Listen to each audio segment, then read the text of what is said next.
Good morning, friends. It's April 8th, and we're going to get started on the straw bale garden today. I wanted to introduce myself before we get started. We're going to try to do this all summer long, keep you updated on how it's going, what we do to make it all work, hopefully work anyway. My name's Jerry, and I'm going to be your host for a few videos. Hopefully you'll find them entertaining and useful.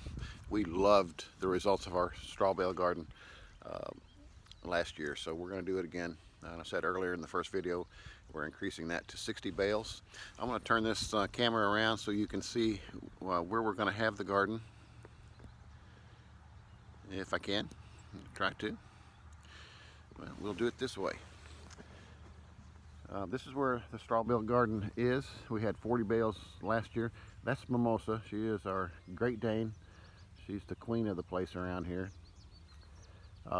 We had 40 bales last year. We're going to have 40 right in that area that you see in front of you there. This area covered by the felt paper is that's the conventional garden area. We grew our sweet corn there. You can't grow the corn in the straw bales. They tend to get a little too top heavy, so we put those in the ground and did some other vegetables in the ground as well. But this year we're going to be expanding.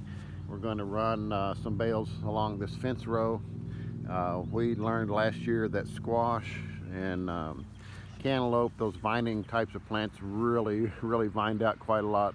So they were crossing over one another, and so we're gonna put all the vining vegetables and plants along the fence row so they can have room to grow and do whatever they want to do.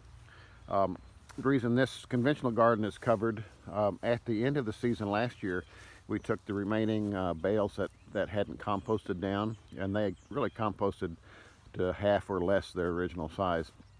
But we took that, spread them out over this ground, tilled it all in, so this ground will probably be even a little better than it was last year. You have all those nutrients from the bales left over, the nitrogen and all the fertilizers and things that went in the ground. So we're going to be doing some other, turn me back around here. We grew birdhouse gourds last year. They did really well, so we're going to grow some more of those this year. Keep you posted on how those all turn out.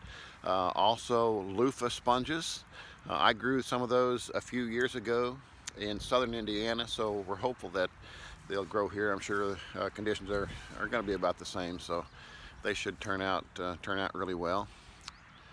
I'm going to spread some fabric out. I won't pain you with having to watch all of that, but I'll turn the camera on and let you see a little bit how it's going.